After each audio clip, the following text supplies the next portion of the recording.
නමෝ තස් භගවතු අරහතු සම්මා සම්බුද්දස්ස. නමෝ තස් භගවතු අරහතු සම්මා සම්බුද්දස්ස. නමෝ තස් භගවතු අරහතු සම්මා සම්බුද්දස්ස. ශ්‍රද්ධා සම්පන්න කාරුණික පින්නතුනි, හැම කෙනෙක්ම උතුම් සද්ධර්ම ශ්‍රවණය සඳහා සූදානම් වන මොහොත. මීට දින 7කට පමණ පෙර මේ පරලෝකීය විශ්‍රාමික හමුදා නිලධාරී නෙල්සන් ගමගේ මහත්මයාට පුණ්‍යානුමෝදනා කිරීම සඳහා මේ අවස්ථාවේදී මේ නොඑක් අපහසුතා මැද්දේ වුවත් ඒ පවුලේ පින්නතුන් මේ විදිහට සූදානම් වන මොහොත. පින්නතුනි, අපේ මනුස්ස ජීවිතයේ ස්වභාවය ඕනෑම මොහොතක නැති වී යන්නට පුළුවන් ස්වභාවය.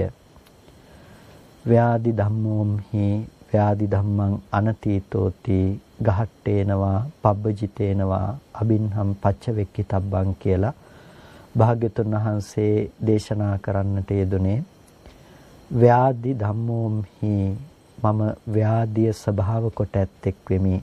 ව්‍යාධි ධම්මං අනතීතෝති, ව්‍යාධි ධර්මය නොයික්ම වූ බව ඇත්තෙක් මේ කියලා ගහට්ටේනවා පබ්බජිතේනවා ගිහියන් විසින් සහ පැවිද්දන් විසින් අබින්හං පච්චවෙක්කිතබ්බං නිරන්තරයෙන්ම ප්‍රත්‍යවේක්ෂා කළ යුතුයි කියලා.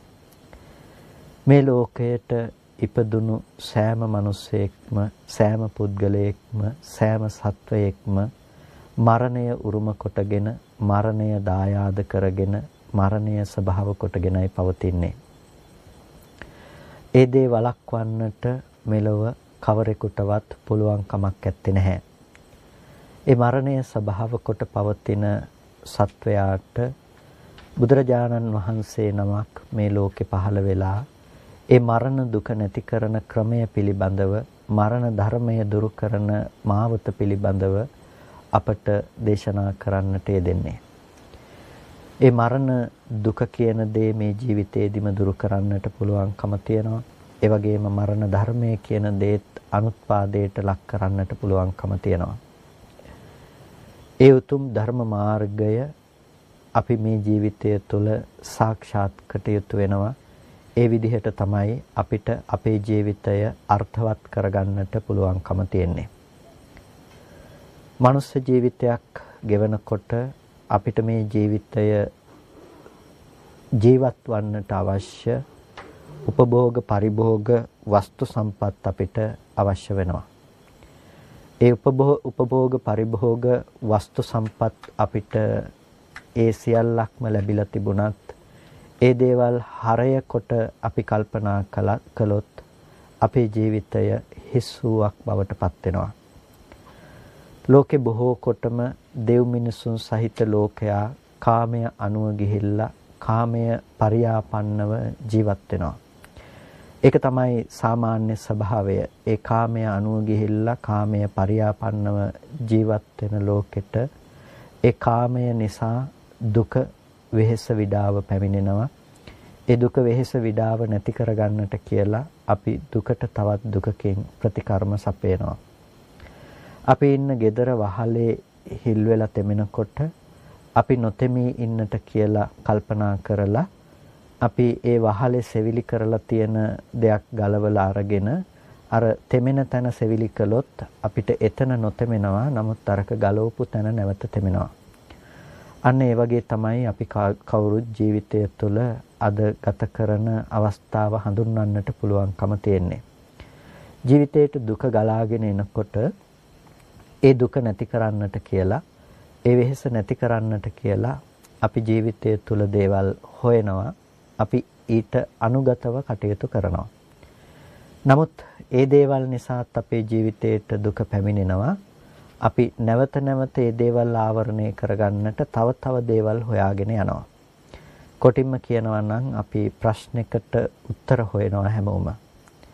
ඒ උත්තරේ නිසා නැවත ප්‍රශ්න ලැබෙනවා. ඒ ප්‍රශ්නවලට අපි නැවතත් උත්තර හොයනවා. මේ විදිහට අපි ජීවත් වෙනකන් හැමදාම ප්‍රශ්නවලට උත්තර හොයමින් ජීවත් වෙනවා. අවසාන මොහොතේදීත් අපි ප්‍රශ්න ටික ඒ විදිහටම ඉතුරු වෙලා තියෙනකොට අපි ජීවිතය අතහැරලා දාලා යන්නට සිද්ධ වෙනවා. ඒ නිසා නුවණැත්තන් විසින් සෑමදා කල්පනා කළ යුතු දෙයක් තමයි අපට මේ ජීවිතය හැරදා යන්නට සිදුවන දෙයක්. මේක ඕනෑම මොහොතක අපිට අතහරින්නට සිද්ධ වෙනවා. අපි ඒකට සුදුසුද කියලා ආත්ම ප්‍රත්‍යවේක්ෂණයක් අපි හැමදාම සිද්ධ කරනවා නම් ඒක ඊටාම වැදගත් වෙනවා. අපි හැමදාම නොමැරී ඉන්නට වගේ ජීවත් වුණාට අපි කවුරුත් මරණය කියන ධර්මය උරුම කරගෙන ජීවත් වෙන්නේ. බුදුරජාණන් වහන්සේ පෙන්වන්නේ හරියට ගහක තියෙන ගෙඩියක් වගේ කියලානේ. ගහක හැදෙන ගෙඩියක් ඕනෑම අවස්ථාවක බිමට වැටෙන්න පුළුවන්කම තියෙනවා පුංචිම කාලෙදී. ඒ වගේම මේක ටිකක් ලොකු වෙගෙන එනකොට, පැසීගෙන එනකොට, ඒ වගේම පැසිලා, ඒ වගේම ඉදිලා ඕනෑම මොහොතක ගහක තියෙන ගෙඩියක ස්වභාවය තමයි අනිවාර්යයෙන්ම බිමට පතිත වන බව. අපේ මනුස්ස ජීවිතයේ ස්වභාවයත් ඒකම තමයි. මරණයට මෙන්න මේකයි නිශ්චිත කාලය කියලා අපි සමස්තයක් දෙස බලලා කාලය හදාගෙන හිටියට ඒකට කාලයක් ඇත්තේ නැහැ. ඒක ඕනෑම මොහොතක සිද්ධවන්නට පුළුවන්කම තියෙනවා. දරුවෙකුට, චූටිම දරුවෙකුට වුණත්, ළමයෙකුට වුණත්, තරුණ වයස ගත කරන කෙනෙකුට වුණත්, ඒ වගේම මැදි වයස ගත කරන කෙනෙකුටත්, ඒ වගේම වයෝ වෘද්ධ කෙනෙකුට වුණත් ඕනෑම මොහොතක මරණය කියන ධර්මයට මුහුණ දෙන්නට සිද්ධ වෙනවාමයි. එබඳු මරණය කියන ධර්මය උරුම කරගෙන ජීවත් වන අපිට අපි ප්‍රඥාවෙන් යුක්තව කල්පනා කළ යුතු වෙනවා. අපි ජීවිතය තුළ සසර අසරණ නොවන දෙයක් අපි සිද්ධ කරගෙන තියනවාද කියන එක පිළිබඳව. අනමතග්ගෝ යං භික්ඛවේ සංසාරෝ පුබ්බා කෝටි නපඤ්ඤායති කියලා බුදුරජාණන් වහන්සේ පෙන්වුවේ මේ සසර අනවරාග්‍රයි, මේ සංසාර ගමන තුළ අතීත කෙලවරක් පණවන්නට පුළුවන් කමක් ඇත්තේ නැහැ කියලා. මේ අනන්ත සසර ගමන තුළ අපි මව් මැරුණු දුකට හඬපු කඳුළු එකතු කළොත් ඒ කඳුළු ප්‍රමාණය සතර මහා සාගරයේ ජලයට වඩා වැඩි කියලා බුදුරජාණන් වහන්සේ දේශනා කළේ. පියා මැරුණු දුකට හඬපු කඳුළු එකතු කළොත් ඒ කඳුළු සතර මහා සාගරයේම ජලයට වඩා වැඩි කියලා දේශනා කළා. පිනතුනේ මහා සමුදුරු පරයන්නට අපි කවුරුත් හඬලා තියනවා, අපි කවුරුත් වැළපිලා තියනවා. එපමණ දුක්සහගත සසරක එපමණ දුකක් විඳමින් අපි කවුරුත් අද ඒ සියල්ලම වහලා දාලා හරියට මතක් වෙන්නේ නැහැ වගේ අපි කාලය ගත කරනවා. ඒක තමයි කෙලෙසුන්ගේ තියෙන බලවත්කම, අවිද්‍යාව කියන ධර්මයේ පිළිබඳව නොදන්නාකම. ඒකයි බුදුරජාණන් වහන්සේ එක අවස්ථාවකදී දේශනා කරනවා, මහණෙනි මම මේ විදිහට කියනකොට මේ අවිද්‍යාවේ ස්වභාවය පිළිබඳව අවබෝධයක් නැති කෙනෙක් මේ දේවල් ප්‍රතික්ෂේප කරයි. හේතුව මොහොත ළඟට ගිහිල්ලා බලනකොට මොනතරම් මහ ජල කඳක්ද. හැබැයි අපිට පේන්නේ අපේ අද ජීවිතයේ විතරනේ. ඒ නිසා කෙනෙක් ඇතැම් විටක මේ දේ විශ්වාස නොකරන්නටත් ඉඩ තියෙනවා. නමුත් අවිද්‍යාව කියන දේ තේරුම් ගත්තොත්, මේ කර්ම වෘත්තය සහ විපාක වෘත්තය තේරුම් ගත්තොත්, නැතිනම් කම් වට සහ විපාක වට, ඒ කියන්නේ කර්මයට විපාක ලැබෙනවා, නැවත ඒ විපාකයේ පිළිබඳව කර්ම සකස් කරගන්නවා, නැවත ඒකට විපාකයක් ලැබෙනවා. මේ කර්මය සහ විපාකය නැතිනම් හේතුව සහ ඵලය කියන මේ පටිච්චසමුප්පාද ධර්මයේ යම් කෙනෙක් දකිනවා නම් එබඳු වූ පුද්ගලයා තේරුම් ගන්නවා මේ කාරණාව සත්‍ය වූ වචනයක්මයි කියලා. මොකද බුදුරජාණන් වහන්සේ කියලා කියන්නේ කෙනෙක්ව සුමගට ගන්නටවත් බොරුවක් දේශනා කරපු උත්තමයන් වහන්සේ නමක් නෙමෙයි. අතිශයෝක්ත්‍යාගත දෙයක් පෙන්වපු උත්තමයන් වහන්සේ නමක් නෙමෙයි. ඒ නිසා මේ සසර ගමනේ ස්වභාවය එසේ වූවක්මයි. ඒක තමයි අපි තේරුම් ගත යුතු දේ බවට පත් වෙන්නේ. එබඳු සසරක අද දවසේදී අපි ලබාගෙන තියෙන මනුස්ස ජීවිතය හරියට දුර ගමනක් යන මිනිසෙක්, දුර ගමනක් යන කෙනෙක් විසින් ලබාගත් ඒ කියන්නේ නතර වුණ අම්බලමක් වගේ, විවේකයේ සඳහා ලබාගත් තැනක් වගේ. දුර ගමන් යන ඒ කාලෙදී අද වගේ වාහන නොතිබුණු කාලේ මිනිස්සුන්ට නතර වෙන්න අම්බලම් හදලා තිබුණා. ඒ අම්බලම් හදලා තිබුණාම මිනිස්සු ගිහිල්ලා හවසට ගමන් යන පයින් යන මිනිස්සු මෙතනට එකතු වුණා. මේ අම්බලම් වල එකතු වෙලා ඉන්න මිනිස්සු එදා රාත්‍රියේ උයා පියාගෙන කාලා ගෙනාපු දෙයක් ඉන්න අයත් එක්ක සතුටු සාමිච්චි ආගිය තොරතුරු කතා කරලා දැන හඳුනගෙන පහවදා උදෑසනම තමන් ආපු ගමනාන්තයේ බලා පිටත් වෙලා යන්නට යනවා. මනුස්ස ජීවිතයත් හරියට පින්නතුනේ මෙන්න මේ අම්බලමක් වගේ කියලා කියනවා. ඒකට හේතුව අපිත් මේ ජීවිතේ උපදිනවා. ඉපදිලා අපිට මේ ජීවිතය තුළ පමණක් සීමා වන නෑකම් දුව පුතා අම්මා තාත්තා නෑදෑයෝ හිත මිතුරෝ මේ ආදී අය ඇසුරු කරමින් මේ ජීවිතය තුළ තියෙන දෙයක් උයා පියාගෙන කාලා ඉන්නවා වගේ මේ දේවල් ගොඩනගාගෙන ඉන්නවා. ඒ සියල්ලක්ම අතහැරලා දාලා අපි ආපු දිහා බලාගෙන යනවා වගේම තම තමන් ගෙනාපු කර්මයට අනුරූපීව අපි හැමෝම තවත් උත්පත්තියක් කරා ගමන් කරනවා.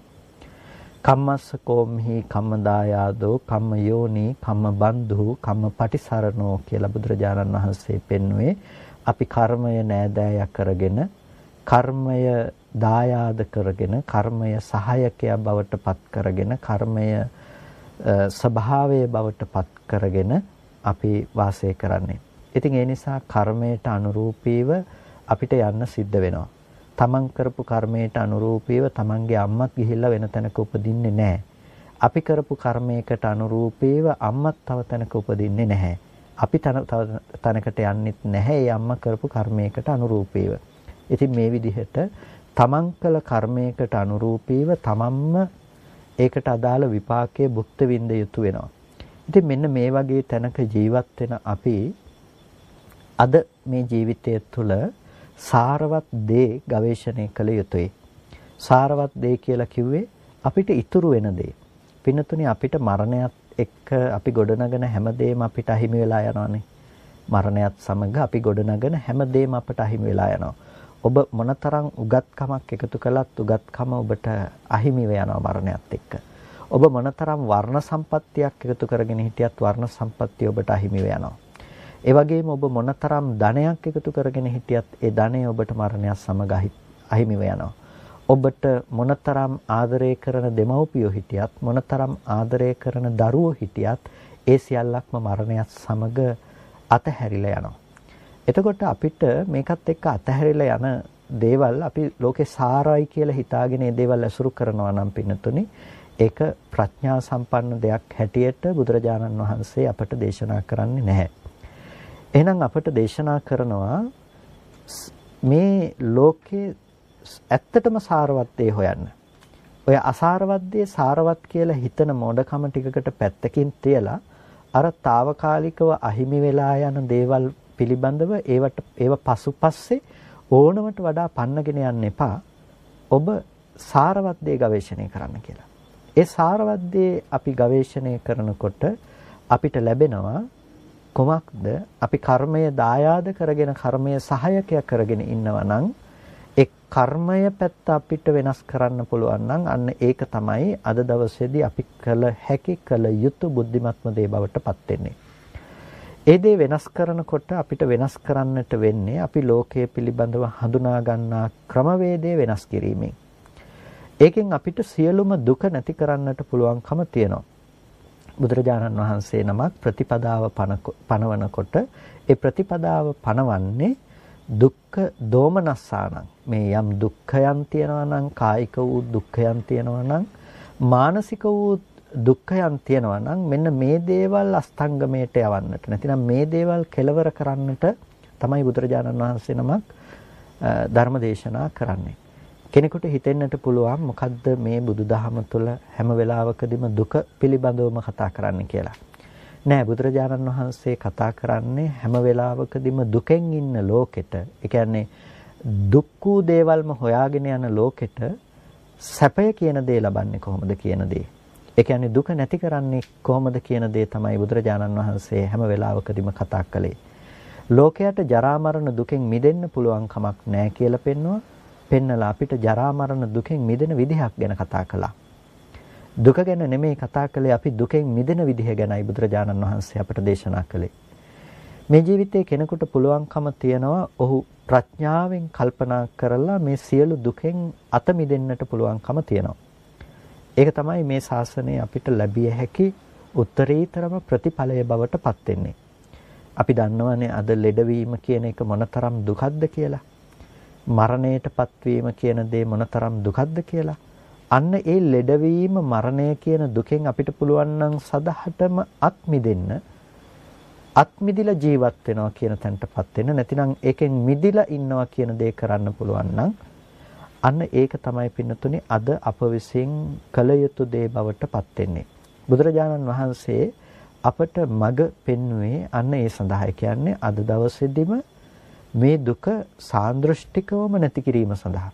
ඒ කියන්නේ මරුණට පස්සේ දුක නැති වෙන තැනක් ගැන නෙමෙයි අපිට පෙන්වුවේ. මේ ජීවත් වෙනකොටම අපි දුක නැති කරන්නේ කොහොමද කියලා තමයි අපිට පෙන්වලා දුන්නේ. ඒ නිසා මේ ධර්මය සාක්ඛාතයි. ඒ කියන්නේ මනාකොට දේශනා කළා තියෙනවා. ඒ නිසා අපිට පුළුවන්කම තියෙනවා මේ ජීවත් වෙනකොටම දුක නැති කරන්න. අපි අන්න ඒ තාක්ෂණය, ඒ දේ අපි අද දවසේදී පුරුදු පුහුණු වෙන්නට ඕනේ. මොකද මේ ලෝකේ දුක උපද්දන්නේ වෙන කෙනෙක් ඇවිල්ලා නෙමෙයි, දුක උපද්දගන්නේ කෙනා තුලයි. ඒ නිසා බුදුරජාණන් වහන්සේ දේශනා කළා අපිට තමන් තුළම දුක නැති වෙන ක්‍රමවේදයක් පිළිබඳව. ඒ ක්‍රමවේදයේ පිළිබඳව අපි හොයා බලනකොට අපිට දකින්න පුළුවන් ලස්සන සූත්‍රයක් තියෙනවා. සංයුක්ත නිකායේ කන්ද වර්ගයේ දකින්න තියෙන මේ සූත්‍රයේ නම තමයි බන්ධන සූත්‍රය කියලා කියන්නේ. බන්ධන සූත්‍රය, බන්ධන කියලා කියන්නේ අපි බැඳීම් කියන එකටනේ. බුදුරජාණන් වහන්සේ බැඳීම් පිළිබඳව කතා කරනවා. කියන්නේ අපිට තියෙන බැඳීමක් ගැන කතා කරනවා. අසෘතවා භික්ඛවේ පුතුජ්ජනෝ, මේ ලෝකේ අසෘතවත් පෘතජ්ජනය. අසෘතවත් කියලා කියන්නේ ධර්මය අහලා නැති, ධර්මයේ පිළිබඳව නොදන්නා පුද්ගලයෙකුට කියනවා අපි අසෘතවත් පෘතජ්ජනය කියලා. ධර්මය අහලා නැහැ, ධර්මයේ පිළිබඳව අවබෝධ කරගෙන නැහැ.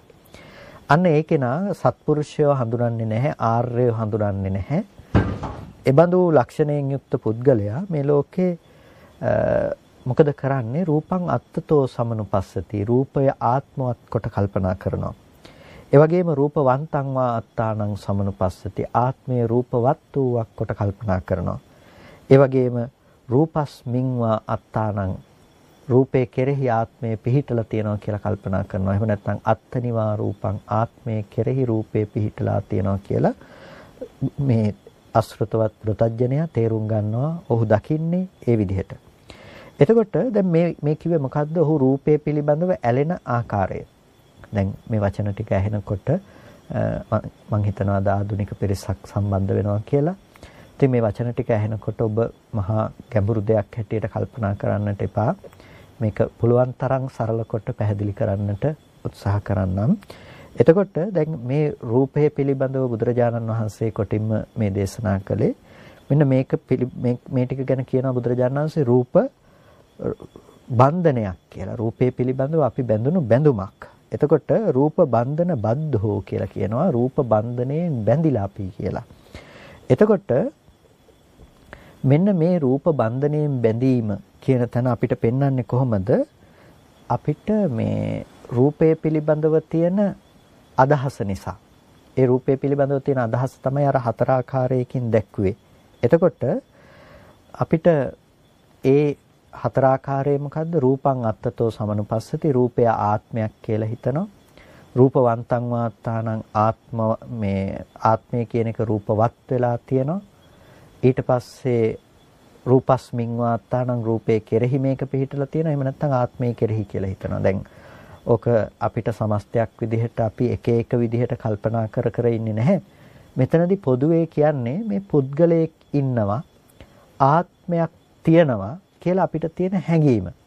ඒ කියන්නේ දැන් අපි කොටින්ම මේක ගොඩක් වෙලාවට පාවිච්චි වෙන තැනක් තමයි අපේ දිනදා ජීවිතේ අපි කියන්නේ දැන් මේ පණ කියලා එකක් තියෙනවා කියලා. එතකොට ඒක මේ රූපය ඇතුලේ තියෙනවා.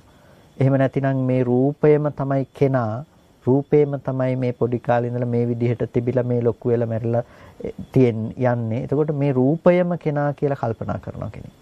ඒක තමයි රූපං අත්තතෝ සමනුපස්සති කියලා කිව්වේ. මේ රූපයමයි කෙනා. මේ සත්වයා කියලා කියන්නේ, මේ පුද්ගලයා කියලා කියන්නේ ওই රූපේම තමයි. ඕක ඇතුලේ වෙන මොකුත් ඇත්තේ නැහැ. මේකේ ජීව විද්‍යාත්මක මේ කය විතරයි තියෙන්නේ. එතකොට මේව තමයි කෙනා කියලා කෙනෙක් කල්පනා කරනවා. ඒ කල්පනා කරන නිසා යාට මොකද්ද වෙන්නේ? එයාට වෙන්නේ ඒ රූපේ නැති වෙනකොට මොකද්ද වෙන්නේ? ඔය කෙනත් නැති වෙලා යනවා කියලා දෘෂ්ටියකටපත් වෙනවා. ඒකට කියනවා අපි උච්ඡේද දෘෂ්ටිය කියලා. ඒ වගේම රූපවන්තං වාත්තානං සමනුපස්සති කියලා හිතනවා. මේ රූපේ ඇස්සේ නැතිනම් රූපේ අසුරු කරගෙන ආත්මය කියලා එකක් තියෙනවා. මේක ඇතුලේ ආත්මය කියලා එකක් තියෙනවා. එතකොට මේක ඇතුලේ ආත්මය කියලා එකක් තියෙනකොට මේ රූපේ නැති වුණාට ආත්මය තව තැනකට යනවා. තව තැනකට ගිහිල්ලා එතන උපදිනවා. එතන රූපයක් අරගෙන ඉඳලා ඒක රූපයක් නැතිලා තව තැනකට යනවා. මෙන්න මේ විදිහට භවයෙන් භවයට යන ආත්මයක් තියෙනවා කියලා කල්පනා කරනවා. එතකොට රූපස්මින් වාත්තානං කියලා කියනවා මේ හරියට මේ රූපය ඇතුලේ මේ ආත්මය කියලා එකක් තියෙනවා කියලා. රූපය ඇතුලේ ආත්මයක් කියලා එකක් තියෙනවා කියලා කල්පනා කරනවා. ඒ වගේම අත්තනිවා රූපං කියලා කියනවා ආත්මය කෙරෙහි රූපේ පිහිටා තියෙනවා කියලා ඒක මත පිහිටපු දෙයක් හැටියට කල්පනා කරනවා. මේ කල්පනා කරන්නේ කියන්නේ මේ මූල චේතනාව අරගෙනයි කතා කරන්නේ. මූල චේතනාව කියලා කිව්වේ අපි හිතන විදිහේ තියෙන මුල. මේක මේ වචන වලින් අපි හිතන්න නැති වෙන්න පුළුවන්. අපි වෙන වෙන ස්වરૂපයන්ගෙන් හිතන්න පුළුවන්. අපි මේ සත්වයක් ඉන්නවා ආත්මයක් තියෙනවා කියලා අපිට තියෙන දැකීම ගැන තමයි කොටින්ම මේ විග්‍රහ කරලා දෙන්නේ. එතකොට අන්න ඒ විදිහට ජීවත් වෙන කෙනාට මොකද්ද කිව්වේ? රූප බන්ධන බද්ධෝ කියලා. රූප බන්ධනයන්ගෙන් බැඳිලා ඒ පුද්ගලයා. එතකොට මෙතනදී කියනවා ඒ කෙනාට දැන් නිකම්ම නෙමෙයි එයා මේ අභ්‍යන්තර බාහිර කියන මේ බන්ධනයන්ගෙන් බැඳිලා ජීවත් වෙන වාසය කරන කෙනෙක්. එතකොට අතිරදස්සී අපාරදස්සී කියලා කියනවා. ඒ කියන්නේ අතිරදස්සී කියලා කියන්නේ එයා පරතරක් දකින්නේ නැහැ.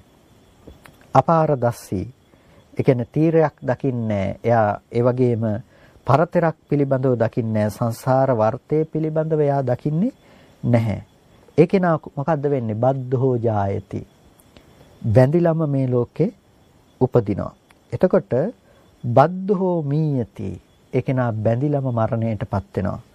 බද්ධෝ අස්මා ලෝකා පරං ලෝකං ගච්ඡති. බන්ධණයෙන් බැඳිලම මෙලොව අතහැරලා පරලෝකට යනවා කියලා කියනවා. එතකොට දැන් මේක තමයි බන්ධනය. මේක තමයි ලොකුම බැඳුම. එතකොට යම් තැනක යම් කෙනෙකුට බැඳුමක් තියනවා නම් යම් කෙනෙකුට බන්ධනයක් තියනවා නම් අන්න එතන ඒ පුද්ගලයාට දුක කියන දේ පවතිනවා. යම් කෙනෙකුට යම් තැනක බන්ධනයක් තියනවා නම් බන්ධනය තියෙනකොට ඒ පුද්ගලයාට එතන දුක කියන දේ තියෙනවා.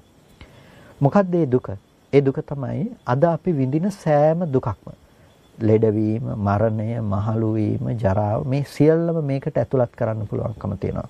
ඒකට අපි පොදුවේ කියනවා ජරා මරණ දුක කියලා. එතකොට මේ ජරා මරණ දුක අපි අද දුකක් විදිහට විඳිනවා.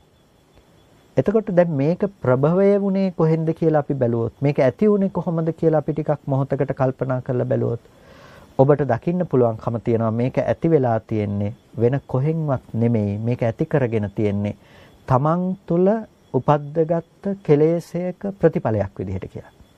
මේක ඇති කරගෙන තියෙන තමන් තුළ ඇති කරගත්ත කෙලෙසයක ප්‍රතිඵලයක් විදිහට. මොකද්ද තමන් තුළ ඇති කරගත්ත කෙලෙසයක ප්‍රතිඵලයක් කියලා කියන්නේ? දැන් ලෝකය තුළ අපිට ධර්මයන් හට ගන්නවා ඉතුරු නැතුව නැති වෙලා යනවා. මේක අද දවසේදී අපිට දකින්න පුළුවන්කම තියෙනවානේ. ලෝකේ දේවල් හට ගන්නවා ඉතුරු නැතුව නැති වෙලා යනවා. අපි බොහොම සරලව තැනක ඉඳලා කතා කළොත් කැලේ තියෙන ගහක් හැදිලා ඒක ලොකු වෙලා මැරිලා යනවා. අපිට මේ දේවල් ගැන කිසිම දුකක් කිසිම වෙහෙසක් ඇත්තේ නැහැ. එතනිනුත් එහාට ගිහිල්ලා අපි මෙහාට ඇවිල්ලා ටිකක් කතා කළොත් එහෙම අපි නොදන්න මිනිස්සු ඉන්නවා ඉපදිලා ඒ මිනිස්සු ලෙඩ වෙලා ඒ මිනිස්සු මරණයටපත් වෙනවා. අපිට කිසිම දුකක් එන්නේ නැහැ.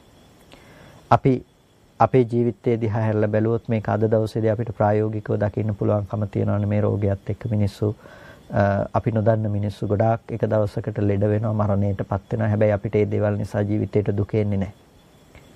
හැබැයි අපිට අපි දන්න අපි හඳුනන කෙනෙකුට ඒක ආවහම අපි ආදරය කරන කෙනෙකුට ආවහම මොකද්ද වෙන්නේ? එතනදී අපේ ජීවිතේට දුක කියන දේ ගලාගෙන එනවා.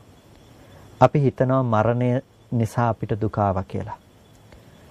ඇත්තටම දුක එන්නේ මරණය නිසාද කියලා අපි ටිකක් මේ වෙලාවේදී බුද්ධිමත්ව කල්පනා කරලා බලන්නට ඕනේ. අපි කල්පනා කරලා බලනකොට අපිට දකින්න පුළුවන්කම තියෙන අපි ඇත්තටම දුක් වෙන්නේ මරණය නිසාද කියන එක ගැන. දැන් කෙනෙක් මරණයටපත් වුනහම ඒ කෙනා ආදරෙන් ඇසුරු කරපු සමීපවම හිටපු අය ඊට පස්සේ ඒ කෙනා ඊතරම්ම සමීප නොවුණු නමුත් දන්න හඳුනන අය ඒ කෙනා නොදන්න අය මේ හැමෝම එක තැනකට එකතු වුනහම මේ හැමෝගෙම දුක එක හා සමානද? මේ හැමෝගෙම දුක එක හා සමාන නැහැ. කෙනකෙනා ආදරය කළ තරමට කෙනකෙනා කැමති වුණ තරමට කෙනකෙනාගේ ජීවිතයට දුක එනවා. කෙනකෙනාගේ ප්‍රිය බව හිතට තිබ්බේ මොන පමණකටද ඒ පමණකට මිනිස්සුන්ගේ ජීවිතයට දුක ගලාගෙන එනවා. දැන් දුක ඇති කරන බව තිබුණේ කොහෙද?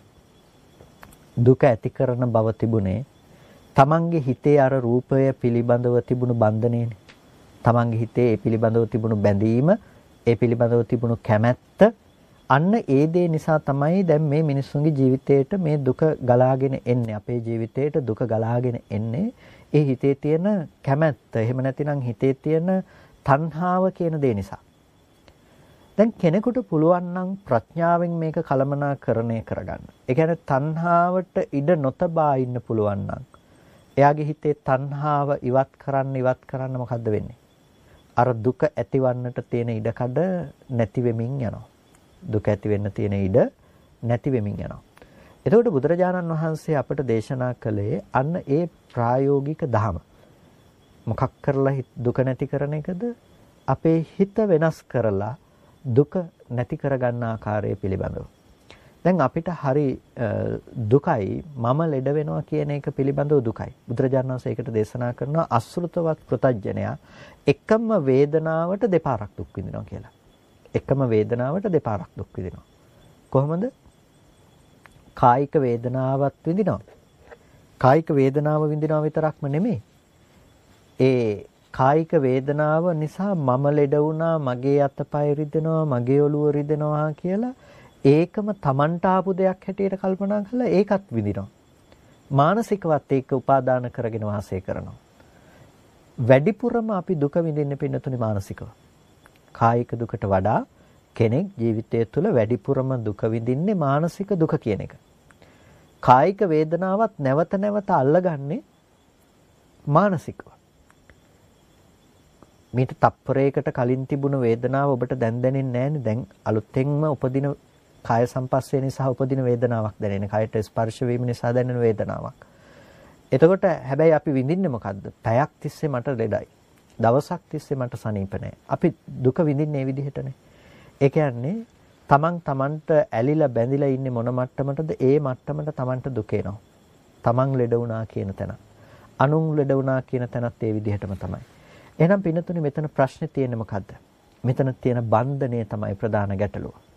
අපි ඉපදුනේ බන්ධනයේ සහිතව, අපි ජීවත් වෙන්නේ බන්ධනයේ සහිතව, මරණයටපත් වෙන්නේත් ওই බන්ධනයේ සහිතවම තමයි.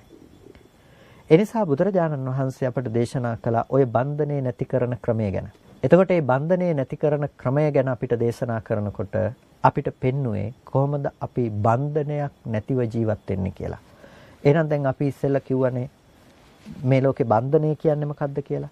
රූපං අත්තතෝ සමනුපස්සති කියලා රූපය ගැන අපි කල්පනා කරන වැරදි දැකීමක් ගැන අපි කල්පනා කළා.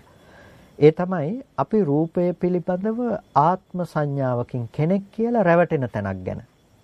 එතකොට රූපය පිළිබඳව අපි කතා කරන ආත්ම සංඥාව කෙනෙක් කියලා අපි රැවටෙන එකේ තියෙන කතාව මොකද්ද? පිනතුනේ ඇහැට හැම වෙලාවකදීම පෙනෙන්නේ වර්ණ සටහනක්. ඔබට ඇහැට පේන්නේ නැහැ කවදාවත් ජීවත් වෙන මිනිස්සෙක්. බොහොම අපි කිව්වොත් එimhe බාහිර දෙයක් අරගෙන කතා කළොත් ඔබට තේරුම් ගැනීමේ පහසුවට අපි මෙහෙම කිව්වොත් කවදාවත් ඇහැට යන වාහනයක් දකින්න බෑනේ. පාරේ යන වාහනයක් ඇහැට දකින්න පුළුවන් කමක් නැහැ. අපි දකින්නේ මොකද්ද? එක තැනක තියෙන වාහනයක්. යන වාහනයක් දකින්න එකම වාහනේ තැන් දෙකක එකවර තියෙන එකම වස්තුව තැන් දෙකක තියෙන්න පුළුවන් කමක් නැත්තේ නෑනේ. ඒ නිසා මේ යන වාහනයක් තැන් දෙකක අපිට දකින්න පුළුවන් කමක්, වාහනයක යෑමක් අපිට දකින්න පුළුවන් කමක් නැහැ. අපි දකින්නේ එකවර එක දෙයයි. එතකොට අපි හැම වෙලාවකදීම දකින්නේ එක තැන තියෙන වාහනයක්. හැබැයි එක තැන තියෙන වාහනයක් දැක්කට අද අපිට යන වාහනයක් ගැන දකින්න පුළුවන්කම හම්බෙලානේ. ඒක ඇත්තටම දකින්නවා කිව්වට වඩා අපි දැනගන්නවා කිව්වා නම් වඩා සාධාරණයි. ඒ තමයි අපි කල්පනා කරනවා හිතින් තමයි කල්පනා කරන්නේ පේන දේ අරඹයා වේගෙ මෙතන තිබ්බ එක මෙතෙන්ට ආවා කියලා අපි කල්පනා කරන්නේ යෑමීම් හදාගන්නේ අපි. එතකොට අන්න ඒ විදිහට අපි හැම වෙලාවකදීම පින්නතුනි මේ ලෝකේ පැවැත්ම ගැන අපි කල්පනා කරනවා. ඇහැට පේන්නේ වර්ණ රූපයක් විතරයි. වර්ණ රූපය හටගෙන නැති වෙලා යනවා. ඔය ඇහැට එන පාට ටික, ඔය ඇහැට පෙනෙන වර්ණ රූපය කවදාවත් අම්මා තාත්තා දුව පුතා නොවුණු තැනක අපි හිතනවා ඒක ඒ වර්ණ එබඳු වර්ණ රූපයක් තියෙන අම්මට, එබඳු වර්ණ රූපයක් තියෙන තාත්තට, දුවට පුතාට කියලා අපි කල්පනා කරනවා. කල්පනා කරලා අපි හිතන එක එළිය තියනවා කියලා. ඔන්න අපි නිමිති ඉතුරු කළා. දැන් නිමිති ඉතුරු කළාම මොකද වෙන්නේ? නිමිති ඉතුරු කළාම අපිට ඒකට ආපහු එන්න පුළුවන්කම තියෙනවා. නිමිති ඉතුරු කරලා තිබ්බහම ඒකට අපිට ආපහු එන්න පුළුවන්කම තියෙනවා. අර නිතරම මතක් කරන උදාහරණයක් වඳුරගේ උදාහරණය. ඒ කියන්නේ වඳුරගේ උදාහරණය කියලා කිව්වේ දැන් අපේ මේ සේනාසනයේම ඉන්න රිලව් නැතිනම් වඳුරෝ මේගොල්ලෝ කණ්ණාඩියක් ළඟට ආවහම ජනෙල් වීදුරුවක් ළඟට ආවත් හයියෙන් කෑ ගහනවා, ඉස්සරහට පනිනවා, ආපස්සට පනිනවා. ඒගොල්ලෝ හිතන්නේ කණ්ණාඩිය ඇතුලේ තව කෙනෙක් ඉන්නවා කියලා. එතකොට දැන් සෑහෙන කාලයක් වුණත් තාමත් ඒගොල්ලොන්ට කණ්ණාඩියක් දැක්කහම තාමත් හිතන්නේ ඒක ඇතුලේ කෙනෙක් ඉන්නවා කියලා. ඉතින් ඉස්සරහට පනිනවා, පස්සට පනිනවා, කෑ ගහනවා. ඒක ඉස්සරහට ගියාම වාහනයක තියෙන පැති කණ්ණාඩියක් ළඟට ගියත් අනිත් පැත්තෙන් අත දාලා හරි බලනවා ඉන්න කෙනා අතට අහු වෙනවද කියලා. ඉතින් දැන් අවුරුදු ගාණක් වුණත් තාමත් මේ වැඩේ නොකඩවා ඒ විදිහටම කරනවා. එතකොට එහෙම වෙන්නේ යාට එයා ඉන්නේ එතන මම මෙතන ඉන්නකොට තව කෙනෙක් ඇතුලේ ඉන්නවා කියන අදහසින්මයි. ඒ වගේම එයා එතන ඉඳලා එතනින් එළියට යන්නෙත් තව කෙනෙක් ඉන්නකොට මම යනවා කියන අදහසින්මයි. ගිහිල්ලා කල්පනා කරන්නෙත් මම මෙහි හිටියට තව කෙනෙක් එහෙ ඉන්නවා කියන අදහසමයි. එතකොට එයාට ඕන තරම් හේතු තියෙනවා අර ඉන්න කෙනා බලන්න යන්න. ඒ නිසා හැමදාම එයා ආපහු ගිහිල්ලා බලනකොට ආපහු ඒ කෙනාව එයාට දකින්න පුළුවන්කම තියෙනවා. ඉතින් ඒකනේ වඳුරගේ මානසික මට්ටම. වඳුරා මෝඩයි කියලා හිතුණට වඳුරගේ මෝඩකම අපිත් ඒ විදිහටම සිද්ධ කරනවා. අපි කණ්ණාඩියේ ඉස්සරහා අපි රැවටෙන්නේ නැහැ. ඒකයි ඒක තමයි අපේ බුද්ධිමත්කම කියලා කියන්නේ. ඔබට හිතෙන්නේ නැහැනේ කණ්ණාඩිය ඇතුලේ කෙනෙක් ඉන්නවා දැන් එයා කෑවද දන්නෙත් නැහැ, බිව්වද දන්නෙත් නැහැ, ගිහිල්ලා බලලා එන්න තිබුණා නම් හොඳයි කියලා ඔබ යන්නේ නැහැනේ කණ්ණාඩි ඉස්සරහට ගිහිල්ලා ඉන්න කෙනාව ගැන හොයලා බලලා එන්න කියලා යන්නේ නැහැනේ. ඔබ දන්නවා කණ්ණාඩි ඉස්සරහට යනකොටම ඒ ආලෝකය නිසා නැතිනම් ඒ ගියපු නිසා ප්‍රතිබිම්බයක් පේනවා. අයින් වෙලා යනකොටම ඒක ඉවත් වෙනවා කියන ප්‍රඥාව ඔබට තියෙනවා. තියෙන නිසා ඔබ කණ්ණාඩි ඉස්සරහට නොයා ඉන්නේ ඔබ කණ්ණාඩි ඉස්සරහට යනවා. හැබැයි අර්ථය සිද්ධ කරගෙන නිමිති ඉතුරු කරන්නේ නැතුව එතනින් අයින් වෙනවා. ඒක ඇතුලේ ඉන්නවා කියලා ඔබ හිතන්නේ. වැරදිලාවත් කෙනෙක් ඇතුලේ ඉන්නවා කියලා හිතුණා නම් මොකද වෙන්නේ? ඔබට ආපහු කෙනා බලන්න පුළුවන්කම තියෙනවා. ආපහු යන්න ඕනේ කියලා හිතන්න පුළුවන්කම තියෙනවා. පින්නතුනේ ඒ වඳුරගේ මෝඩකම සහ අපේ ප්‍රඥාවන්තකම.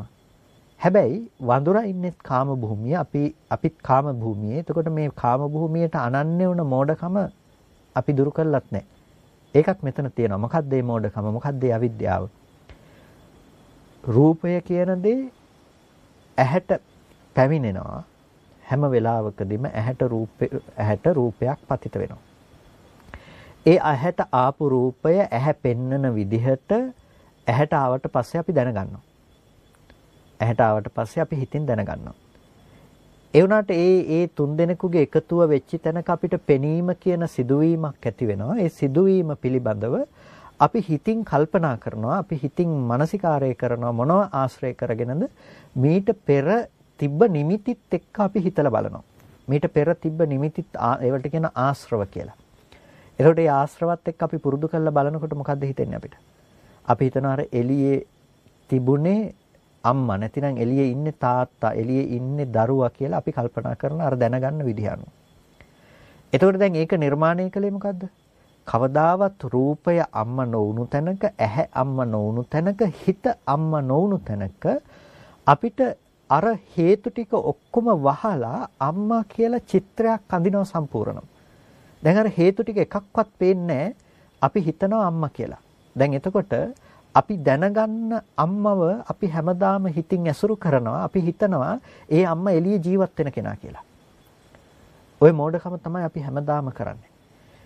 අනාත්ම ධර්මතා ටිකක් ඇහැට රූපය අනාත්ම විදිහට එනවා. අපි කවදාවත් එළියේ ඉන්න අම්මව ඔබට දකින්න පුළුවන් කමක් නැහැ. ඔබ හිතයි අද මේ ඉන්නේ කවුද කියලා එහෙනම්. ඔබට ඇහැට මොන විදිහට කතා කළත් ඔබට පේන්නේ වර්ණ සටහනක් විතරයි. ඒක තමයි රූපයේ ඇත්ත. ඇහි ඇත්ත ඒ රූපේ පතිත කරගන්න පුළුවන්කම තිබුණ එච්චරයි.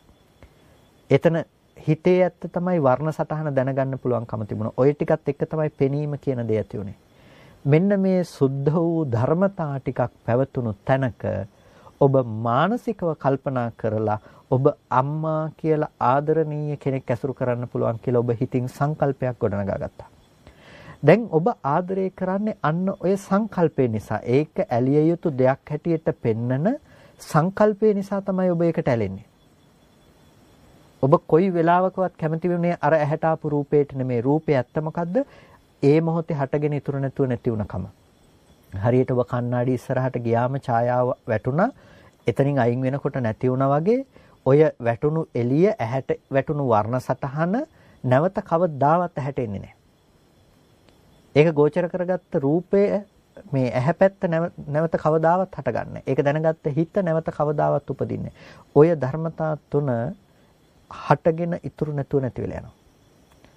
එතකොට ඒක නැති වෙලා ගියාට අපි හැමදාම තහවුරු කරගන්නවා හිතින් ආශ්‍රව මගින් කෙලෙස් මගින් අම්මා එළියේ ජීවත් වෙනවා, තාත්තා එළියේ ජීවත් වෙනවා, දරුවෝ එළියේ ජීවත් වෙනවා කියලා. එතකොට වෙනස් වෙනවා එළියේ තියෙන ප්‍රත්‍ය ධර්මතාවයක්. ප්‍රත්‍ය වෙනස් වෙනකොට අපිට පේනවා අම්මා වෙනස් වෙලා, අම්මා ලෙඩ වෙලා, තාත්තා ලෙඩ වෙලා කියලා. දැන් කොහෙන්ද ඒක විඳින්නේ? සංකල්පමේ වශයෙන් ගොඩනගාගත්ත දේ. ආදරණීය අම්මා කියලා අපි හිතෙන් විඳපු සංකල්පයේ කොච්චර දුරට බලවත් වෙනවද? ඒ බලවත් වන තරමට අපේ ජීවිතේට දුක කියන දේ ගලාගෙන එනවා. ඒක අපිට නතර කරන්න පුළුවන් කමක් නැහැ. අපිට ඒ සංකල්පේ බලවත් වෙන තරමට අපි ඒ සංකල්පේ එළියට දාලා බලන තරමට අපේ ජීවිතේට දුක ගලාගෙන එනවා. ඒක නතර කරන්න පුළුවන් කමක් නැහැ. නමුත් අද අපිට පුළුවන්කම තියනවා නම් ඒ සංකල්පයේ බාහිරට දාන්නේ නැතුව ඉන්න. සංකල්පයේ පැත්තෙන් ওই ගොඩනගන ලෝකයේ පිළිබඳව හරියට දැනගන්න අපිට පුළුවන්කම තියෙනවා නම් අපිට එළියේ තියෙන ධර්මතා ටිකට අපි රැවටෙන්නේ. ওই චිත්‍රයට අපි රැවටෙන්නේ පුද්ගලයෙක් කියලා. ওই චිත්‍රයේ කෙනෙක් කියලා අපි රැවටෙන්නේ. අපිට පේනවා හේතු නිසා හටගන්න දේ හේතු නැති වෙනකොට නැති වෙන බව. මේ ලෝකයේම පැවැත්ම අපිට ඒ විදිහටම පේනවා. ලෝකය කියලා කියන්නේ මේකටනේ. ලෝකය කියලා කියන්නෙම අපි හිතුවට මේ භෞතිකව තියෙන දේවල් මේ ලෝකය තියනවා කියලා අපි හිතුවට අපිට ලෝකේ නිර්මාණය කරලා දීලා තියෙන මොන වගේ දේවල් ටිකකින්ද?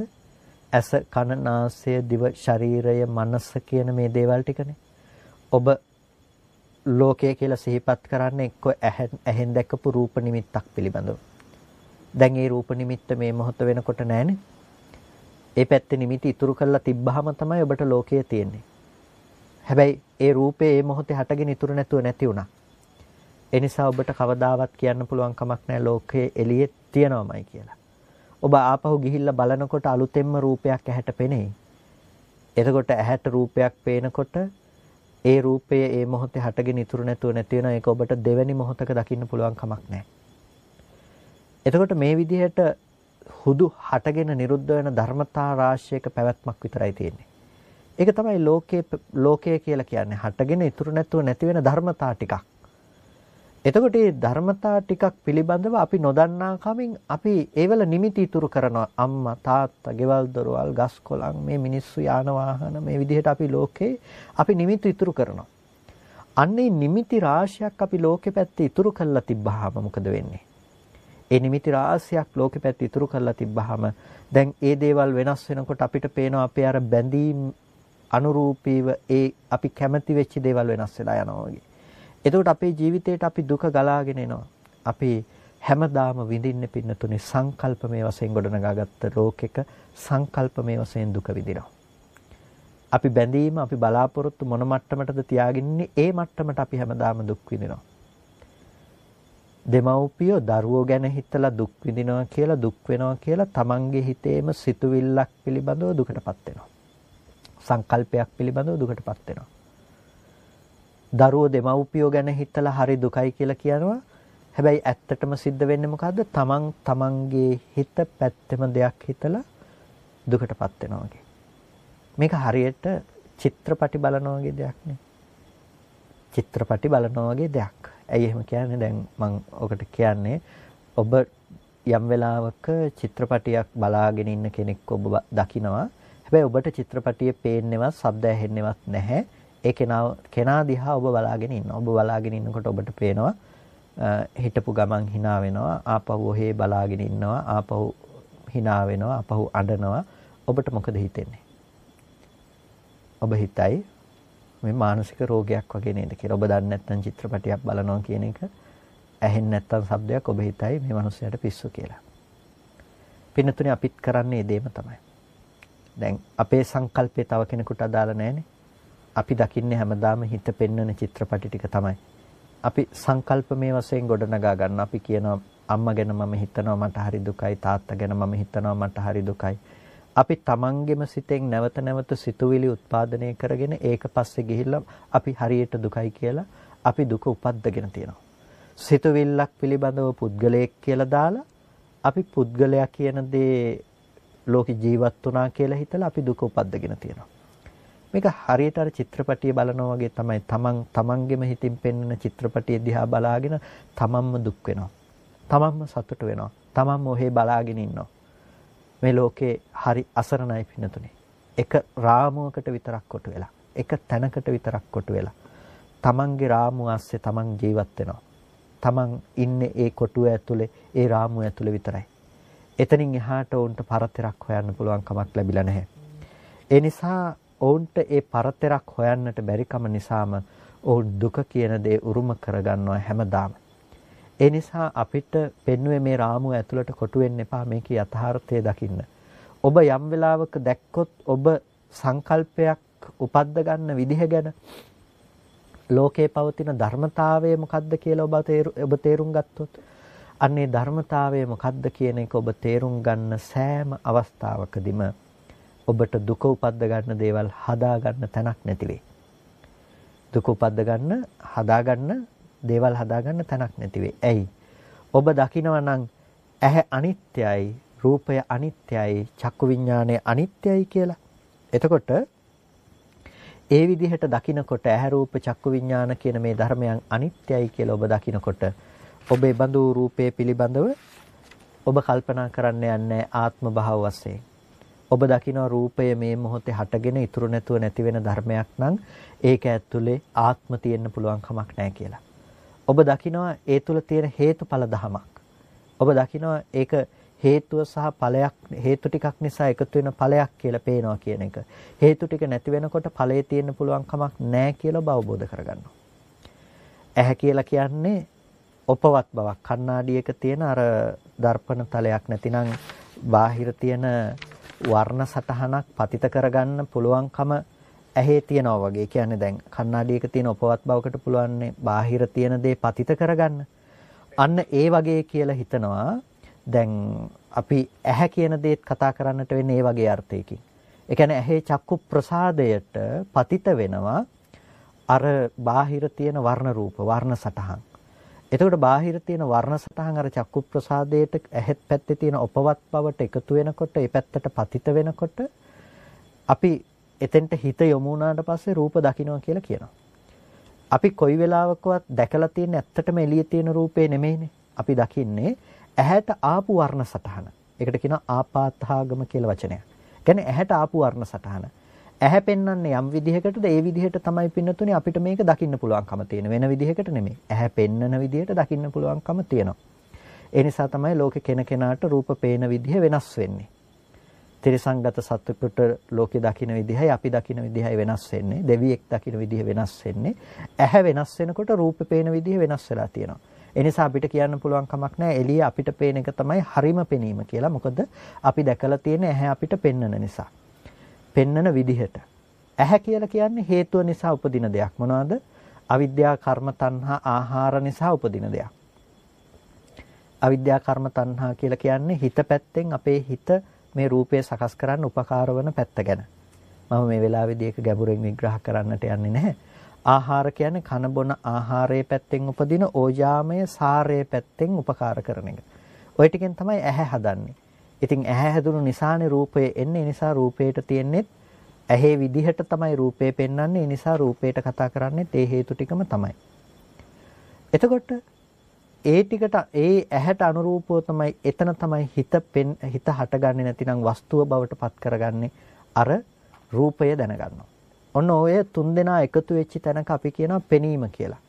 දැන් ওই පෙනීම කියන ප්‍රතිඵලය අපිට පුළුවන් කමක් නැහැ හේතුව පැත්තට දාන්න. අපිට පුළුවන් කමක් නැහැ හේතුව පැත්තට දාන්න. හේතුව පැත්තට කියලා කියන්නේ අර රූපේ පෙනුනේ කියලා අපිට එළියට දාන්න පුළුවන් කමක් නැහැ. එළියේ තියෙන රූපේ පේන්නේ කියලා. එළියේ තියෙන රූපේ නෙමෙයි ඔබ ඇත්තටම දකින්නේ ඔබේ ඇහැ පෙන්නලා දෙන විදිහට තමයි ඔබ දැකලා තියෙන්නේ. එතකොට ඇහැට ඒ රූපය පෙන්නන ඇහත් ඒ ප්‍රසාදය කියන දේ ඒ මොහොතේම බිඳිලා යනවා. ඒ හිතත් ඒ මොහොතේ හටගෙන නැති වෙලා යනවා. එතකොට මේ ධර්මතා ටික හටගෙන ඉතුරු නැතුව වැය වුණු තැනක අපි හැමදාම අම්මා තාත්තා ආදී දේවල් තියනවා කියලා මානසික වශයෙන් අපි ඒ පැත්තට නැඹුරු වෙලා ජීවත් වෙනවා. නිමිති ඉතුරු කරනවා තියනවා කියලා හිතාගත්ත සංකල්ප ලෝක හදනවා. එතකොට අපි වාසය කරන්නේ අන්න ඒ වගේ සංකල්පනා තුළ. අන්න ඒකට කියනවා කාම ආශ්‍රව කියලා. ඒකට කියනවා කාම සංකල්පනා කියලා. එතකොට අපි වාසය කරන්නේ අන්න ඒ විදිහේ රූප, ශබ්ද, ගන්ධ, රස, ස්පර්ශ සහිත ලෝකයක. හැබැයි ධර්මතාවය තමයි හටගත්ත ධර්මය ඉතුරු නැතුව නැති වෙලා යනකම. එතකොට දැන් අපිට යම් මොහොතක දකින්න පුළුවන් නම් මේ හටගත්ත ධර්මය ඉතුරු නැතුව නැති වී යන ස්වභාවය තේරුම් ගන්න පුළුවන් නම් මොකද වෙන්නේ? අපිට ඒ තැනක අපි කවදාවත් අර රූපෙට අම්මා තාත්තා දරුවා කියන්නේ නැහනේ. අපි කවදාවත් ඒ ඇහැට අම්මා තාත්තා දරුවා කියන්නේ නැහනේ. ඒ හිතට අම්මා තාත්තා දරුවා කියන්නේ නැහනේ. අපිට මේ දරුවා කියන බව පණවන්න තැනක් නැති වෙනවා. ඒ කියන්නේ ලෝකයේ යථාර්ථයක් විදිහට අපිට බොරුව බොරුවක් හැටියට පේනවා. මිරිඟුව කියන දේ අපිට තියෙන තැනක් පෙන්වන්න පුළුවන් කමක් නැහනේ. එතකොට අන්න ඒ වගේ තමයි ඔය ආදරණීය දරුවා කියන එක ඔබට පණවන්න පෙන්වන්න තැනක් නැතුව යන. හරියට අර මිරිඟුව නැමැති මායාව වගේ. මිරිඟුව පස්සේ දුවන මෝ මිරිඟුව පස්සෙම දුවලා ඒක ලබා ගන්න බැරුව හති වැටිලා මැරලා යනවා වගේ තමයි අපි හැමදාම මේ කාමයේ පස්සේ ගිහිල්ලා මැරලා යන්නේ. හැබැයි අපිට පුළුවන් නම් යම් වෙලාවක මේ යථාර්ථයේ තේරුම් ගන්න, මේ ධර්මයේ තේරුම් ගන්න අපිට පෙනේ හටගෙන ඉතුරු නැතුව නැති වෙන ධර්මතාවයකට මේ විදිහට දකින්න එක වැරදි නේද කියලා දැක්මක්. ඒ දැක්ම තමයි අද ඔබ ප්‍රායෝගිකව අපි උපදවගත යුතු වෙන්නේ. අපි ඒ පිළිබඳව අපි කල්පනා කළ යුතු වෙන්නේ ඔය දැක්ම උපදින විදිහට. ඔය දැක්ම පිළිබඳව තමයි අපි මානසිකාරයේ පැවැත්විය යුතු වෙන්නේ. ඒ නිසා අද දවසේදී ඔබ බුද්ධිමත් විය යුතුයි. මේ කාරණාව පිළිබඳව ප්‍රත්‍යවේක්ෂා කරන්නට, මේ පිළිබඳව මානසිකාරයේ පවත්වන්නට.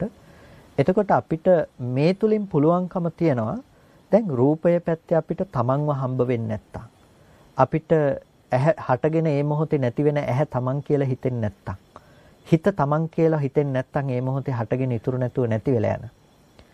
පින්නතුනේ අපිට තමන්ව පණවන්නත් බෑ නම්, තව අය පණවන්නත් බෑ නම්, හුදු ධර්මතා රාශියක හටගෙන නැති වෙන එක විතරනම් කවුද ලෙඩ වෙන්නේ? කවුද මරණයටපත් වෙන්නේ? කෙනෙක් හිටියොත් තමයි ලෙඩවීමේ දුක විඳින්න පුළුවන්කම තියෙන්නේ. කෙනෙක් හිටියොත් තමයි මරණයටපත් වීමේ දුක විඳින්න පුළුවන්කම තියෙන්නේ. දැන් ලෙඩ වෙන්න කෙනෙක් නැති වෙලා ධර්මතා ටිකක පැවැත්මක්. මරණයටපත් වෙන්න කෙනෙක් නැති වෙලා ධර්මතා ටිකක පැවැත්මක් විතරක් හම්බෙලා. මේ ලෝකේ බැනුම් අහන්න පුද්ගලයෝ නැති වෙලා, බනින්න කට්ටිය නැති වෙලා, ධර්මතා ටිකක පැවැත්මක් විතරක් එයා අත්දකලා. ඒකෙන් කියන්නේ බය වෙන්න එපා මේ අම්මා, මේ තාත්තා, මේ දුව, මේ පුතා කියලා මේ අඳුර ගන්න බැරුව යනවා කියන දේ තේරෙන්නේ නැතුව යනවා වගේ දෙයක් ගැන නෙමෙයි මේ කතා කරන්නේ. ප්‍රශ්නේ තියෙන්නේ රූපයක් දැක්කහම අම්මා කියලා දැනගන්න එකේ නෙමෙයි. දැනගන්න දේ දැනගැනීමක් හැටියට නොදන්න මෝඩකමේ ප්‍රශ්නේ තියෙන්නේ. දැනගන්න දේ දැනගැනීම මාත්‍රයක් විදියට නොදන්න කම නිසා අපි දැනගන්න දේ පිළිබඳව කල්පනා කරනවා දකින්න දේ කියලා. දැනගන්න පැත්ත අපි දානවා එළිය පැත්තේ. මේ පේන්නේ රූපේ පැත්තේ මේ දැනගන්න දේ තියෙන්නේ කියලා. ඔබ කවදාවත් ආදරණීය අම්මව ඇහැට දැකලා නැහැ. දකින්න පුළුවන් කමකුත් නැහැ. මොකද රූපය අම්මා නොවුන නිසා. ඒ නිසා බුදුරජාණන් වහන්සේ අපට දේශනා කළේ මෙන්න මේ වගේ වැරදි තැනක ජීවත් වෙන අපිට වැරදි තැනක දුක උපද්ද ගන්න අපිට දුක නැති කරන්න ඕනේ නම් හරි නිවැරදි දර්ශනයක් උපද්ද ගන්න. ඒ දර්ශනය සඳහා උත්සාහවත් වෙන ඔබේ ජීවිතේ කවදාවත් හිස් දෙයක් බවට පත් වෙන්නේ නැහැ. ඔබට මේ පිළිබඳව මානසිකාරය කරන සෑම අවස්ථාවකම ඔබට සැනසීමක් දැනේ. ඔබේ ජීවිතේට දුක එන පැත්ත ඔබට වැහෙන බව තියෙයි. නිකන් ඔබ වැඩි දුරක යන්න ඕනේ නැහැ. ඔබ ටිකක් හිත ඔබේ පැත්තට නැඹුරු කරලා ඔබ තමන් පිළිබඳව ටිකක් කල්පනා කරලා බලන්නකෝ. තමන් පිළිබඳව කල්පනා කරලා බලනකොට ඔබම හිතලා බලන්නකෝ ඇයි මම මගේ හිත ගැන හිත මෙච්චර දුක් වෙන්නේ කියලා. ඔබට දුකක් ඇති වෙන ඕනම වෙලාවක ඔබ හිතන්නකෝ ඇයි මම මගේ හිත ගැන හිත මෙච්චර දුක් වෙන්නේ කියන තැනට ඔබ මනස පවත්තන්න. ඔබට දුක නැති වෙන දේ ඔබට අත්දකින්න පුළුවන්කම ලැබේ. හැබැයි ඔබ ඒක බාහිරට දාලා බලන්න මේ කෙනාමයි නැති වෙන්නේ කියලා. එතකොට ඔබට පෙනේ ඔබේ ජීවිතයට දුක ගලාගෙන එන විදිය. අර කෙනයි බැන්නේ කියලා බලන්න ඔබට දුක සහ තරහ ඇති වෙන විදිහ ඔබට දකින්න පුළුවන් වෙයි. හැබැයි ඔබ බලන්න ඇයි මම මගේ හිත පිළිබඳව හිත මේ තරහ ගන්නෙ. මම මේ තරහ ගන්නෙ මගේ හිත ගැනමනේ. මම දුක ඇති කරගන්නේ මේ මගේ හිත පිළිබඳවමනේ. නැතිනම් සංකල්පයක් උපද්දවලනේ කියලා ඔබ දකින්න මේ පැත්ත ගැන. එතකොට දකින්නකොට ඔබට ඒක නැති වෙන විදිහ පෙනේ. මේ සරලවම මේක ප්‍රායෝගික බව දකින්න ඔබට කියපු කාරණයක්. එනිසා මේ දේ ප්‍රත්‍යක්ෂ කරගත්තොත් පින්නතුනි මොනතරම් සැනසීමක් තියෙද? දැන් මේ කියන්නේ ඔබ ශ්‍රවණය තුලින් ලබා ගන්න අනුමාන ඥානයක් නෙවෙයි ලබන්නේ. නමුත් ඔබට පුළුවන්කම ලැබුණා නම් ප්‍රත්‍යක්ෂ ඥානයකින් මේක ජීවිතේ බවට පත් කරගන්න. ඔබ දකින දේ දකින මොහොතේම එළියේ තියනවා කියලා බාහිරට බඳින්න නැතුව ඔබ දකිනවා නම් දැකීම් මාත්‍රයෙන් ඉවර වෙනකොට දැනගන්න දේ මේ පැත්තෙන් හටගෙන නැති වෙනවා කියලා. ඔබට මොනතරම් නිවීමක් තියෙයිද එතන? ඔබට දැන් අපි කියවනේ මේකේ උපදින්නේ කවුද මැරෙන්නේ කවුද කියලා. එතකොට අපි කිව්වේ මොකද්ද? බද්ධෝ ජායති බද්ධෝ මීයති බද්ධෝ අස්මා ලෝකා පරං ලෝකං ගච්ඡති. බැඳිලා තමයි යන්නේ. අර රූපෙත් එක්ක බැඳිලා තමයි ලෝකේ තව තැනකට යන්නේ. ඉපදෙන්නේ බැඳිලා, ජීවත් වෙන්නේ බැඳිලා, මැරෙන්නේ බැඳිලා. දැන් අපිට බැඳෙන්න තැනක් නැහැනේ. හේතු ඵල ධමයක් අපි දකිනවා නම් අපිට බැඳෙන්න තැනක් නැති වෙනකොට මැරෙන්න කෙනෙක් හෝ තව තැනකට යන්න කෙනෙක් කියලා තැනක් හම්බ වෙන්නේ නැහැනේ. යන්න තැනක් හම්බ වෙන්නේ නැහැනේ. එතකොට මෙන්න මේකට කියනවා විමුක්තිය කියලා. ජීවත් වෙනකොටම ඔබට පුළුවන්කම තියනවා පින්නතුනි මිදිලා වාසය කරන්න. ඒ නිසා මේක ඊටාම ප්‍රායෝගික දහමක්. මේ ප්‍රායෝගික දහම තුළ ඔබ මේ ඔබේ මනස මෙහෙවන්න උත්සාහවත් වෙන්න. ඔබේ මනස මේ ප්‍රායෝගික දහම තුළ උත්සාහවත් කරවන්න ඔබේ ජීවිතයේ මේ දුක් දුම්නස් ගෙවා ගන්නට, ඒ දේවල් නැති කරලා දාන්නට, ප්‍රායෝගිකව නැති කරලා දාන්න ඔබට පුළුවන්කම ලැබේ. යටපත් කරන්න නෙමෙයි, වෙන හේතු දාලා ඒ වගේ වහලා දාන්න නෙමෙයි, ප්‍රායෝගිකව ඔබට මේ දේවල් නැති කරන්න පුළුවන් වෙයි. අද ලෙඩ වෙනකොට අපිට ලෙඩ හොඳ වුණත් කවදා හරි ආපහු ලෙඩ වීමට මුහුණ දෙන්න සිද්ධ වෙනවා. අද නොමරුණත් අපිට මරණයට කවදා හරි මුහුණ දෙන්න සිද්ධ වෙනවා. හැබැයි අපි මේ ධර්මය අවබෝධ කරගත්තොත් අපිට මැරෙන්න හෝ ලෙඩ වෙන්න කෙනෙක් හම්බ වෙන්නේ නැති නිසා ජීවත් වෙනකොටම ජරා මරණ දුකෙන් මිදලා ජීවත් වෙන්න පුළුවන්කම තියෙනවා. ඒ නිසා ඔබ අද දවසේදී ප්‍රඥාවන්ත වුණොත් මේ දුක අද ඔබට කෙලවරක් කරන්න පුළුවන්කම තියෙනවා. ඔබ අප්‍රමාදී විය යුත්තේ එතනට යන්න. ඉතින් කෙනෙකුට එකපාර බැරි වෙයි මේ කියන කාරණාව ගෝචර කරගන්න. මේ කියන කාරණාව එකපාර ඔබට බැරි වෙයි ග්‍රහණය කරගන්න. නමුත් ඔබට පුළුවන් නම් මේක ප්‍රායෝගිකව ටිකක් පාවිච්චි කරන පැත්තට ඔබේ මනස යොමු කරන්න.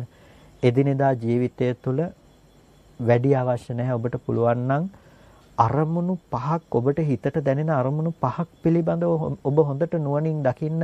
ඔබ ලෝකේ ඒ පිළිබඳව ඇලීම බැඳීම ඇති කරගන්න තැන තියෙන යථාර්ථ ධර්මය ඔබට ප්‍රත්‍යවේක්ෂා කරන්න පුළුවන් නම් මේ ඇහැ රූපාදී ධර්මය හටගෙන ඉතුරු නැතුව නැති වුණු තැනක තමන් තුළ මේ ලෝකේ නිර්මාණය කරගන්න තැන පේනකන් ඒ අරමුණක් දකින්න.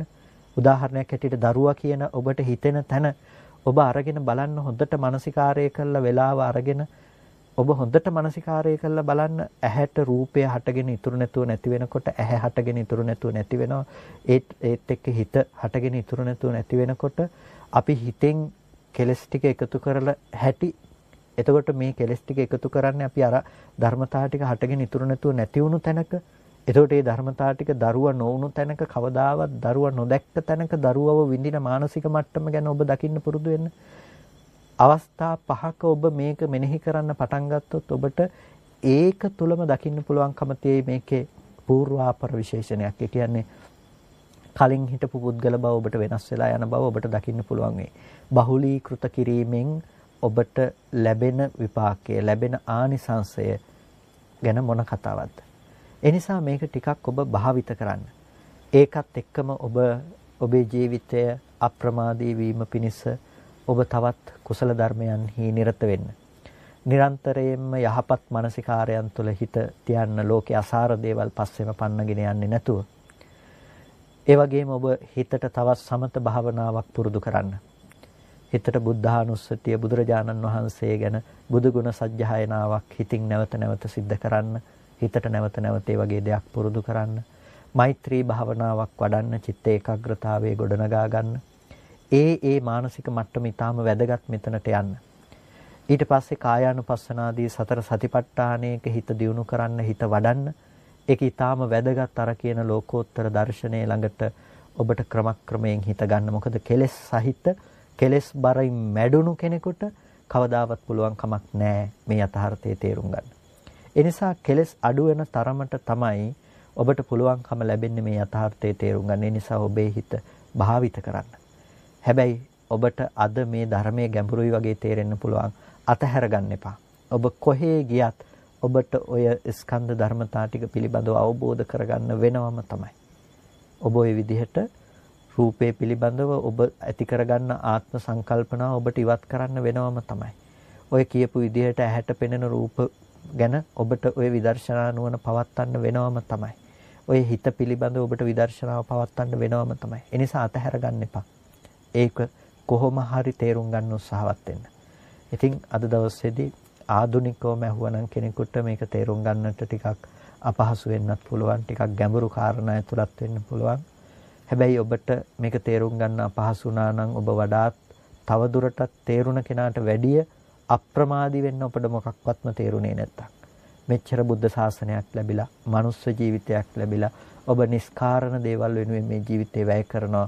ඔබට මෙච්චර අර්ථාන්විත දෙයක් තේරෙන්නේ නැත්නම් එහෙනම් ඔබ තමයි අප්‍රමාදී විය යුතුම කෙනා. කෙසේ හෝ තේරුම් ගන්නවා කියලා. ඒ නිසා මේක අතහැර ගන්න එපා. මේකත් එක්ක කොහොම හරි ඉඳලා මේ කියන කාරණාව හරියට තේරුම් ගන්න. නිවැරදිව අවබෝධ කරගන්න. ඒ සඳහා ඔබ අප්‍රමාදීව උත්සාහවත් වන්නට කියලා ඔබට බොහොම කල්යාණ මිත්‍ර භාවයෙන් සිහිපත් කරනවා. ඉතින් කල්පනා කරගන්න අද දවසේදී ඔබ සෑම සියලු දෙනාම මේ විදිහට සද්ධර්ම ශ්‍රවණය කරලා යෝනිසෝ මනසිකාරාදිය පවත්තලා බොහෝම වටිනා කුසලයක් සිද්ධ කරගන්නට යෙදුනේ. මේ සිද්ධ කරගත්ත මේ සියලුම කුසල ධර්මයන් අපි අනුමෝදන් කළ යුතු අයට අනුමෝදන් කරනවා. පළමුවෙන් අපට අර්ථයෙන් ධර්මයෙන් අනුශාසනා කළ අපේ ධර්මාචාර්ය අවසරයි මාංකඩවල සුදස්සන ස්වාමීන් වහන්සේට, අවසරයි මාංකඩවල නන්දරතන ස්වාමීන් වහන්සේට, ස්වාමීන් වහන්සේලා දෙනමටම උතුම් නිවනින් සැනසීම පිණිස මේ කුසලය හේතු පාරමිතාවක්ම වේවා කියලා ප්‍රාර්ථනා කරනවා. ඒ වගේම සියලුම කුසල ධර්මයන් අපි සියලු දෙවියන්ටත් අනුමෝදන් කරනවා. දෙවියෝ මේ පින් සතුටින් සාදුනාදයෙන් අනුමෝදන් වනු ලබත්වා. දෙවියන්ට උතුම් නිවනින් සැනසෙන්නට මේ කුසලය හේතු පාරමිතාවක්ම වේවා කියලා සාදු කියලා පින් අනුමෝදන් කරන්න. ඒ වගේම ධර්ම ශ්‍රවණය කළ ඔබ සෑම සියලු දෙනාටත් මේ උතුම් කුසලයේ බලයෙන් උතුම් නිවනින් සැනසීම පිණිසම හේතු පාරමිතාවක්ම වේවා. හැම දිනාටම කායික මානසික සුවපත් බව ලබාගෙන උතුම් නිවනින් සැනසෙන්නටම මේ සියලු කුසල ශක්තිය හේතු උපනිශ්‍රේම වේවා කියලා සාදු කියලා හැම දිනාම පින් අනුමෝදන් වන්න. හැම දිනාටම තෙරුවන් සරණයි.